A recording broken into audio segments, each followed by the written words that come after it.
Bloch कौम ने जिस भी जंग में दोस्ती खातिर या मदद की खातिर किसी दूसरे की जंग में हिस्सा लिया तो उस जंग में हमेशा फतह उसकी हुई जिसने बलोच कौम से बलोच जंग में साथ मांगा और बलोच लश्कर को मदद के लिए पुकारा। अहमद शाह अब्दाली ने मराठों और सिखों के साथ जो जंग लड़ी उसमें बलोच लश्कर और अमीर बलोचिस्तान मीर नूरी नसीर खान से मदद मांगी और दोनों जंगों में फतह हुई। सिखों के साथ जंग में गंदा सिंह तारीख दान मीर नूरी नसीर खान की बहादुरी को बहुत सराहा और पानीपत की जंग में मराठों को शिकस्त देने के बाद बुगडी और मरी कबाइल के लोग मरहट्टों को अपना गुलाम बनाकर बलोचिस्तान लाए थे और आज भी मरहट्टा नाम का कबीला बुगडी इलाके में मौजूद है जो मुसलमान हो गए थे और बलोच में सम हो गए और खुद को मरहट्टा बुगडी कहते हैं। और इंडिया की मरहट्टा फिल्म इंडस्ट्री एक फिल्म बना रही है जिसका नाम बलोच है जो पानीपत की जंग के बाद की कहानी पर बनाई गई है जो कि इन मरहट्टों पर बनाई जा रही है जिनको बलोच अपना गुलाम बनाकर बलोचिस्तान लाए थे। इसके अलावा जब फारस ईरानियों ने हलमंद जंग में अफगान को शिकस्त दी तो उसके बाद अहमद शाह अब्दाली ने मीर नूरी नसीर खान से बलोच लश्कर मांगा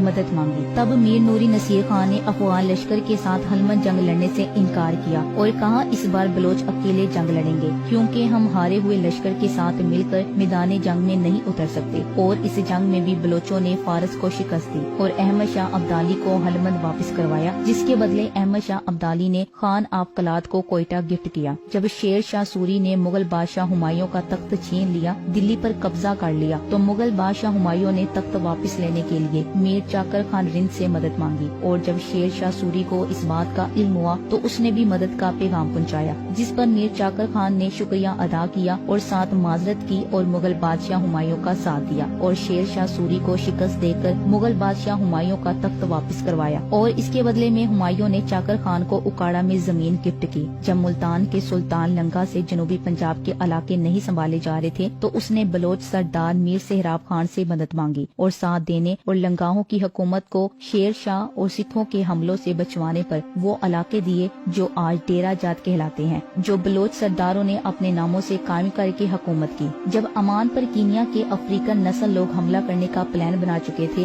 और अमान पर कब्जा करने वाले थे तो अमान के बादशाह ने मकरान के बलोच सरदारों से मदद मांगी और बलोच लश्कर को अमान के अरबी लश्कर में शामिल करवाकर कीनिया के अफ्रीकन नस्ल को शिकस्त दे दो चार किया। और अमान हुकूमत ने फतह के बाद बलोचों को अमान आर्मी का हिस्सा बनाने और बलोचों को अमान में जमीन और नेशनलिटी देने का ऐलान कर दिया तो बहुत सारे बलोच वहां आबाद हो गए और अमान आर्मी का हिस्सा बन गए। और जो वापस आए वो अफ्रीकन नस्ल कीनिया के लोगों को अपना गुलाम बनाकर मकरान बलोचिस्तान ले आए। अमान आर्मी में बलोच बहुत बड़ी तादाद में है और आर्मी चीफ भी बलोच है। मस्कत में अरबी के बाद दूसरी बड़ी जुबान बलोची बोली जाती है। अमान में अरब के बाद दूसरी बड़ी कौम बलोच है। इसके अलावा बलोच गल्फ रियासतों का बॉडी गार्ड रहा है और गल्फ रियासतों में बलोच जिनको अरबी में अल बलूशी कहा जाता है ने गल्फ रियासतों की सिक्योरिटी फोर्सेस का सबसे बड़ा हिस्सा रहे और पूरा गल्फ प्रोटेक्ट करते आए। आज भी गल्फ रियासतों में बलोच अल बलूच को सबसे ज्यादा बहादुर वफादार और बेहतरीन समझा जाता है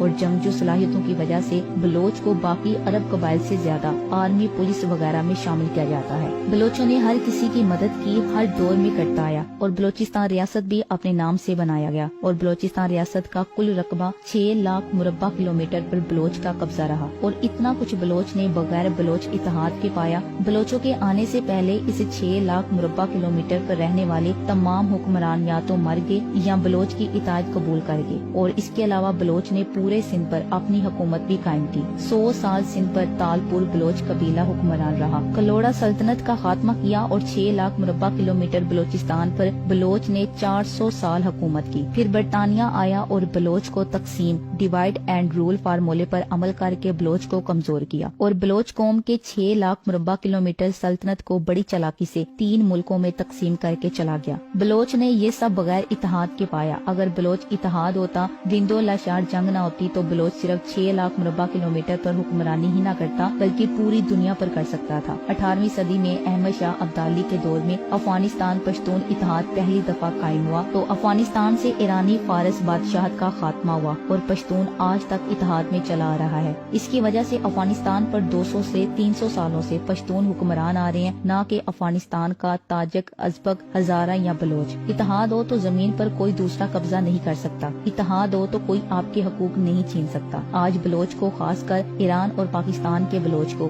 سیاسی اور اخلاقی اتحاد کی اشد ضرورت ہے تاکہ پاکستان اور ایران کے بلوچوں کو باقی قوموں کی طرح حقوق پوری طرح مل سکے اور بلوچ خوشحال ہو۔ اب جنگ نہیں، ہمیں خوشحالی کی ضرورت ہے۔